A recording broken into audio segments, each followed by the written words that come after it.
네, 정말 이 부분은 너무나도 이 의견을 받아볼 수 있어서 감사했습니다. 제가 생각하지 못한 부분들도 분명히 있었고, 그리고 많은 부분 이 정책을 준비를 하면서 정말 청년들이, 시민들이 이 정책을 얼마나 필요로 할까를 궁금했었는데, 그런 정책들이 많이 담겨져 있어서 또 한편으로는 감사하기도 합니다. 앞서 이제 쭉 많은 정책들을 말씀을 해주셨는데, 네. 정말 놀라운 점은 우리가 그 기성정치나 기성세대가 늘 얘기하듯이 청년들이 이기적이고 자기밖에 모른다고 했지만, 여기서 추진한 정책들 중에 신천, 하천, 생태보건 이런 것들이야말로 정말 모든 시민 공동체 동등한 시민으로서 이런 것들이 중요하다라고 생각하는 그 감각인데, 청년들도 이렇게 함께 공존하고 대구에서 오랫동안 살기 위해서 이런 것들이 필요하다라는 것을 생각을 하고 또 의사를 밝힐 준비가 되어 있습니다. 맞습니다. 그리고 앞서 이제 대표적으로 여러 가지 정책들 중에 한 가지 공통점이 있는데, 네. 많은 분들이 특히나 이제 기성세대들이 이야기하기에 청년 정책이라고 하는 것은 20대, 30대에게 어떤 특별한 혜택을 주는 것으로 청년 정책을 한정하는 경우가 있습니다. 하지만 저는 30대 대구시장 후보로서 청년 정책이 20대, 30대에게 어떠한 것을 주는 것이 아니라고 생각합니다. 20대, 30대가 대구에서 계속 살아간다는 것은 내가 대구시에서 40대, 50대로 살고 70대, 80대로 늙어가는 것까지 상상을 할 수 있어야 됩니다. 그러려면 40, 50대 가정을 꾸리면서 살거나 내가 누군가를 돌보는 경우가 생길 수가 있고, 그리고 또 60대, 70대가 되면 돌봄을 받고 대구시가 나를 챙겨준다, 대구가 시민인 나를 보살펴준다라는 그 감각을 줄 수 있게 정책들이 짜여야지 그 모든 것이 저는 청년 정책이라고 생각합니다. 청년들에게 20대, 30대에게 특별한 것을 주는 것만은 아니라고 생각하고, 그래서 더더욱이나 요즘 많이 이슈가 되는 것은 사실 돌봄 문제라고 생각하는데, 돌봄이라는 것이 대구가 여러분들이 알고 계시는 그 6개 광역시도 중에 부산 다음으로 노인 비율이 가장 높은 도시입니다. 그리고 16%가 노인이고요. 2030년이 되면 청년 5명 중에 2명은 노인을 부양을 해야 됩니다. 그만큼 노인 비율이 가파르게 증가를 하고 있고, 반면에 청년은 점점 해마다 8,000명씩 감소하는 추세입니다.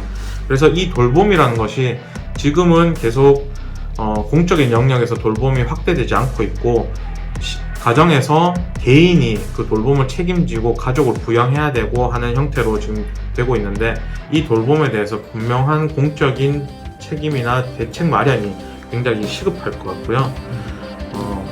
앞서 또 많은 얘기들 중에 일자리나 산업에 대한 이야기가 많았던 것 같습니다. 맞습니다. 지금 현재 대구시뿐만 아니라 전국적으로 청년들이 일자리에 대한 고민을 많이 하고 있습니다.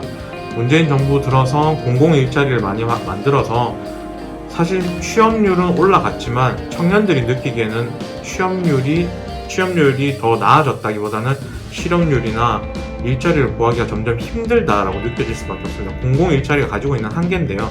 공공일자리는 1년 단위로 또는 임시적으로 일을 하기 때문에 내가 이 일자리로 가지고 있다라는 감각을 느끼기 어렵습니다. 그래서 저는 앞으로의 일자리들이 점점 늘어나는 추세가 되기는 어렵다고 생각합니다. 그래서 일자리는 점점 소멸하고 있는데, 그렇다면 일자리는 소멸하고 있는데 국가적으로나 대구시에서의 부는 생산량은 점점 늘어나고 있습니다. 그러면은 재산은 늘어나고 있는데 청년들은 그동안 일자리를 통해서 임금을 보존받고 생활을 해나가고, 그것이 공공이 책임지기보다는 개인이 그것을 다 자신의 삶을 책임지는 형태로 세팅이 되어 있었다면, 이것이 좀 더 많은 것은 공공성을 보장하면서 또 그리고 많은 것은 기본소득으로 배당이 되면서 모든 시민들에게 그것이 공동으로 생긴 이 대구시의 부가 모든 시민들의 것이라는 감각을 계속 만들어주면서 그런 형태로 점점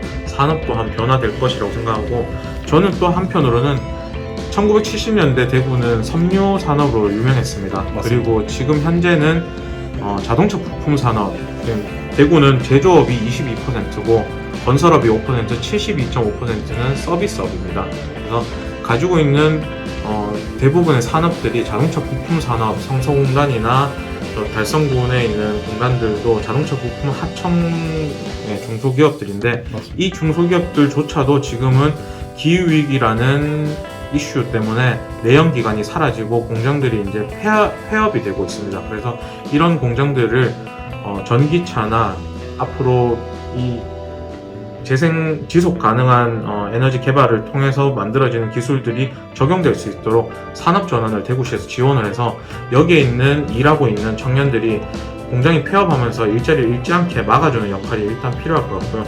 두 번째로는 섬유 산업 이후에 대구에서 대표적인 산업이 없습니다. 그 산업으로 저는 홍준표 후보가 얘기했던 제조업이 아닌 디지털 산업이 필요하다고 생각하고, 앞으로의 10년, 20년 있을 기업이 아니라 50년, 60년 대구시를 버틸 수 있게 하는 기업들은 디지털 기업이라고 생각하고, 그 디지털 뉴딜을 위한 준비를 해야 된다고 생각합니다. 제가 구상하는 디지털 뉴딜은 대구형 공유지분 디지털 뉴딜인데요. 대구시와 공공과 민간이 함께 4년간 임기 동안 10조 원의 디지털 뉴딜 펀드를 구성을 해서 그 펀드로 디지털 산업의 스타트업들에게 투자를 하고, 그 투자에서 공공의 세금을 통해서 투자가 지원되었고, 스타트업이 처음에는 자금이 부족하고 기반이 부족하기 때문에 그 지원을 공공에서 받고요. 그러면 나중에 기업에서 수익을 내게 되면 그 수익은 누구 것이겠습니까? 대구시의 세금으로 투자가 되었기 때문에 대구 시민들에게 돌려줄 수 있는 거죠. 그래서 수익에 민간과 공공이 5대5로 만약에 뉴딜 펀드를 구성을 한다고 하면 수입의 50%는 대구 시민의 몫인 거죠. 그래서 그 수입의 50%를 기본소득 재원으로 마련해서 모든 대구 시민들에게 이 대구시에서 디지털 산업 단지에서 만든 부의 똑같은 양을 대구 시민들에게 돌려드리는 형태로 산업도, 디지털 산업도 만들고, 그리고 디지털 산업이 스타트업 기업들이 또 자리 잡기 위해서 지원도 하고, 또 여기서 나오는 수익들이 기업만 가져가는 것이 아니라, 기업에 일하는 사람들만 가져가는 것이 아니라 모든 시민들에게 나눌 수 있는 형태로 대구형 공유 지분 디지털 뉴딜을 계획을 하고 있습니다. 그리고 앞서 이제 사회자님께서도 말씀하셨는데 홍보가 많이 필요하다, 이 얘기 정말 저는 공감을 합니다. 14년간 제가 인권 활동을 해왔었는데, 인권 활동을 하면 사회적 소수자들이 어떠한 공공기관, 대구시와 구청의 지원을 받지 못해서 인권이 축소되고 생존권이 위태로운 순간들이 많이 있었습니다. 정말 그런 순간들을 확인을 해보면 충분히 지원을 받을 수 있고 충분히 어떠한 도움을 받을 수 있음에도 불구하고 혼자서 해결해 보다가 안 되어서 정말 도움을 요청을 하거나 거리로 내앉게 되는데요. 사실 그런 것들은 개별 시민들이 대구시가 어떤 정책이나 어떤 행정 서비스가 제공되는지 알기는 어렵습니다. 그거는 행정복지센터의 공무원들도 다 모든 것을 알기가 어렵고요. 정말 대구시에서, 구청에서 그런 행정 서비스가 어떻게 작동되고 있는지 확인을 하고 예산이 많이 쓰이지 않는다는 것은 홍보가 제대로 안 된 것일 거라고 생각합니다. 그래서 오히려 시민들이 이것을 찾아서 알아서 이 서비스를 챙겨가게 둘 게 아니라 적극적으로 홍보를 하고, 그렇게 해야지만 사각지대에 있는 사람들이, 특히나 정보 접근성이 떨어지는 사람들이, 그리고 앞서 청년들 중에서도 정치에 대해서 효능감을 느끼지 못하기 때문에 관심을 안 가지고 있던 사람들조차도 자신이 받을 수 있는 서비스나 공공 혜택들을 모르고 있는 경우가 많기 때문에 이것은 앞장서서 행정에서 홍보를 하는 것이 가장 첫 번째 의무라고 생각합니다. 그래서 여전히도 대구시도 구청도 행정에 어떤 서비스를 제공되고 있는지 제대로 홍보가 되지 않는 점은 저도 제가 시장이 되면 그 홍보가 각각의 서비스가 닿아야 되는 사람들에게 가고 있는지 우선적으로 체크를 하겠습니다. 네. 그리고 또 몇몇 분들이 좋은 정책도 좋지만 비리가 없어야 된다. 투명하게 운영해야 된다. 맞습니다. 대구시는 많은 분들이 아시다시피 시장도 구청장도 시의회도 구의회도 하나의 정당입니다. 지난 지방선거에서 더불어민주당에서 많은 구의원과 시의원들이 의회에 들어가셨지만 이번에 쪼개기 때도 반대 토론도 하고 막으려고 해봤지만 안 됐던 것처럼 거대한 1당이 있고 그것을 견제하기 위한 2당이 있는 현실입니다. 그래서 이렇게 견제가 되지 않으면 사실 비리가 아니면 어떤 부정한 경우가 발생되거나 어떠한 행정이 특정 누군가에게만 지급이 된다거나 혜택이 돌아간다거나 하는 것에 대해서 견제를 할 수도 없고 막을 수도 없고 경쟁을 할 수도 없습니다.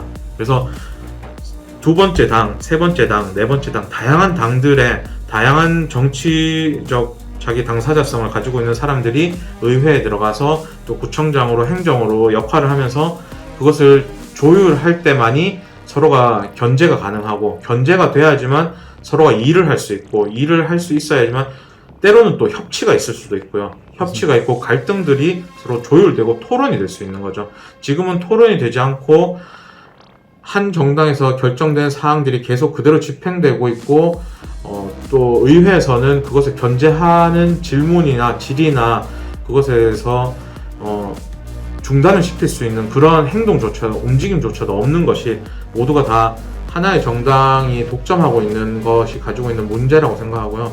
그것에 있어서 제가 기본소득당 후보로 출마했지만 대구시에도 얼마든지 일을 하고자 하는 많은 정치 시민들과 그리고 정당들이 있습니다. 그 정당들을 관심 가져주시고 견제 세력으로 정치에 넣어주실 때 아마 여러분들이 대구 시민들이 정치의 효용감을 더 느끼실 수 있을 거라고 생각합니다.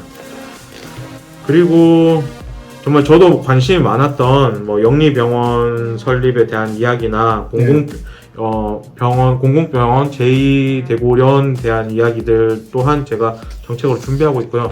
첫 번째로 말씀하셨던 정말 제일 위에 장애인 이동권이 나와서 다시 한번 말씀드리지만 진짜 청년들은 정치에 이렇게 관심을 가지고 있습니다. 기득 세력을 구성하시는 분들이 이것을 받아 안는 것도 중요하지만 그 자리를 비켜주는 것도 중요하다고 생각합니다. 네.